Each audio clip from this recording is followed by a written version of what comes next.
안녕하세요. 성경 듣기 채널을 찾아주신 모든 분들을 환영합니다. 오늘은 신약 성경 복음서 가운데 독특한 시각과 깊은 영적 메시지로 가득한 요한복음을 중심으로 이야기를 나누어 보려고 합니다.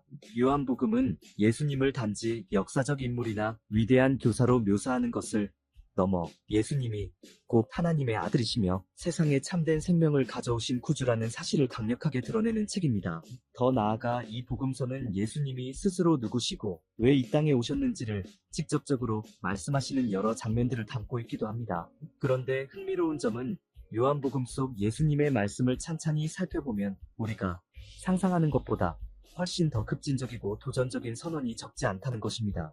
오늘은 그 중에서도 꼭 짚고 넘어가야 할 예수님의 파격 선언 10가지를 최대한 깊이 있게 다루어 볼 생각입니다. 이 말씀들을 함께 묵상함으로써 예수님이 우리에게 제시하신 진리가 얼마나 놀랍고도 거침없는지 깨닫게 되길 바랍니다. 먼저 첫 번째 선언은 요한복음 1장에서 예수님을 태초에 계신 말씀으로 소개하고 그 말씀이 곧 하나님이셨고 육신이 되어 우리 가운데 거하셨다는 진술입니다. 물론 이 구절은 예수님 자신의 직접 발언이 아니라 사도 요한의 서술입니다만 예수님의 정체성을 선명하게 드러내는 요한복음의 핵심이기도 합니다. 예수님은 태초부터 하나님과 함께 계시면서 세상을 창조하신 로고스, 곧 말씀 그 자체라는 선언은 당시로서는 파격 그 자체였습니다. 신격을 입은 존재가 사람의 몸을 입고 이 땅에 오셨다는 사실이 독자들에게는 엄청난 충격이자 은혜의 시작이었습니다.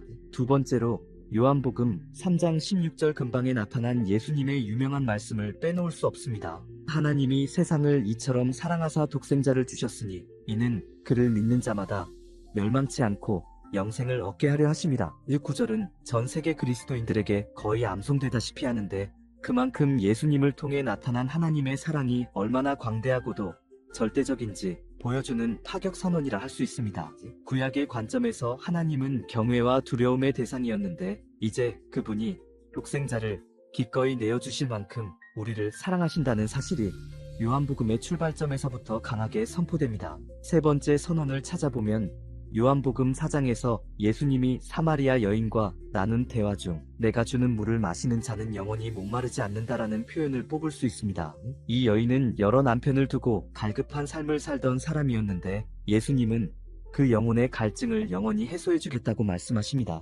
사람이 빵이나 물 없이 살 수 없듯이 영적으로도 반드시 필요한 생수가 있는데 예수님이 바로 그 생수를 공급하는 분이라는 파격적 선언인 것이지요. 사마리아인과 여성이라는 이중 장벽을 허무신 대화 자체도 충격이었지만 무엇보다 그 영적 의미가 여인을 넘어 모든 이들에게 큰 울림을 줍니다. 네 번째로 살펴볼 만한 선언은 요한복음 6장에서 등장합니다. 예수님은 기적적으로 오병이어를 베푸신 뒤 자신이 곧 생명의 떡이며 내 살을 먹고 내 피를 마시지 않으면 영생이 없다고 하셨습니다. 당시 유대인의 관점에서 피를 마시는 건 율법에 위배되는 행위였고 이 말은 식인으로 들릴 수도 있었기에 많은 제자들이 이를 듣고 등을 돌렸다고 기록됩니다. 그러나 이 말씀은 예수님이 십자가에서 몸과 피를 내어주심으로 인류를 구원하시겠다는 뜻을 비유적으로 표현하신 것입니다. 먹고 마신다는 것은 곧 예수님을 내 삶의 영적으로 받아들여야 함을 의미하기도 합니다. 6장 후반부를 따라가면 이것이 얼마나 당시 청중에게는 과감한 메시지였는지 실감하게 됩니다. 다섯 번째 선언은 요한복음 8장에서 예수님이 나는 세상의 빛이라고 말씀하신 대목입니다. 어둠 속에서 헤매는 인류에게 예수님이 빛이 된다는 이 비유는 단지 스스로를 훌륭한 선생으로 소개하는 것이 아니라 구원의 근원으로서 자신을 선언하는 파격 발언이었습니다. 특히 8장에서는 가늠하다 잡힌 여인을 정죄하던 군중 앞에서 너희 중에 죄 없는 자가 돌로 치라라고 하시고 여인을 용서하시며 다시는 죄 짓지 말라고 하신 예수님의 장면이 등장합니다. 죄인에게 빛을 비추어 회개와 구원의 길을 마련해 주시는 이 모습은 예수님의 본질이 빛임을 분명하게 보여주는 사건이기도 합니다. 여섯 번째로 언급할 장면은 요한복음 10장입니다. 예수님은 그곳에서 나는 선한 목자라고 말씀하시며 양들을 위해 목숨을 버리는 분이라고 하십니다. 구약 전통에서 목자는 왕이나 지도자를 상징하기도 했으나 양을 위해 실제로 목숨까지 내놓겠다는 선언은 매우 급진적이라 할 수 있습니다.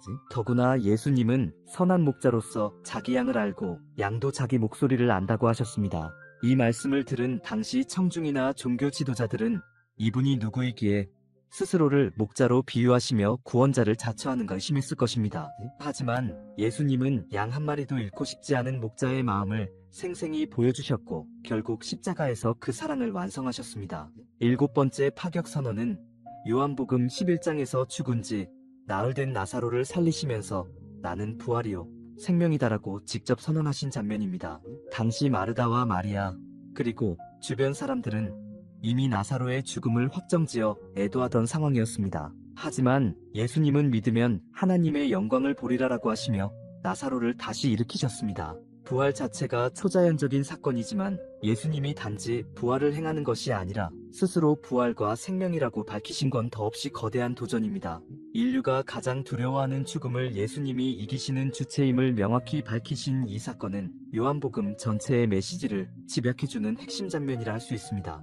여덟 번째로 주목해야 할 대목은 요한복음 13장에서 보여주시는 예수님의 겸손과 섬김입니다. 바로 예수님이 제자들의 발을 씻기신 장면인데 요한복음에선 너희도 내가 한 것 같이 서로 발을 씻어주어라라고 하시며 겸손과 사랑의 세 계명을 전해주십니다. 당시로서는 스승이 제자들의 발을 씻는다는 게 상당히 파격적인 행동이었습니다. 종의 역할을 자처하시는 예수님의 모습에 제자들도 당황했지요. 그러나 예수님은 이 행위를 통해 서로 사랑하라는 세 계명을 구체적으로 실천하라고 촉구하셨고 내가 너희를 이렇게 사랑하였으니 너희도 마찬가지로 행하라고 당부하셨습니다.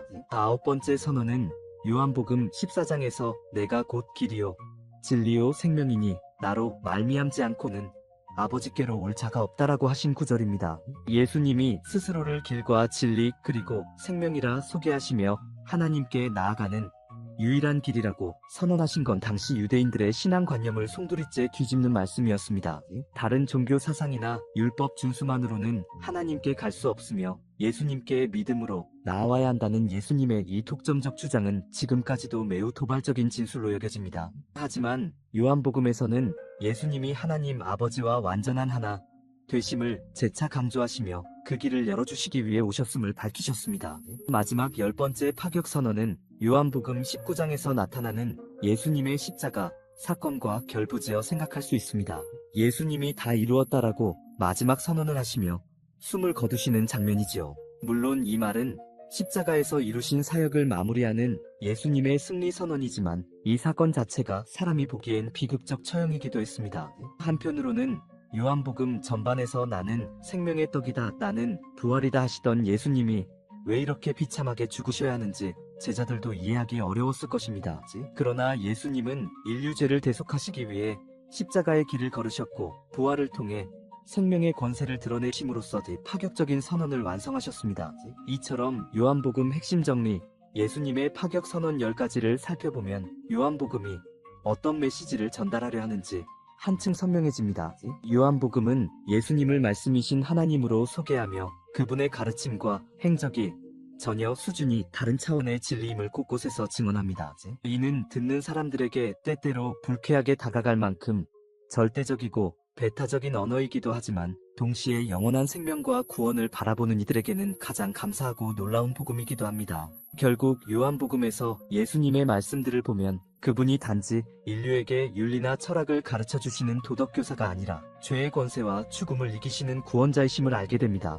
우리의 노력이나 행위로는 해결할 수 없는 영적 갈증과 죄의 문제를 예수님이 십자가와 부활로 온전히 해결해 주신다는 선언은 인류 역사상 그 어떤 교훈보다 혁명적인 것이었습니다.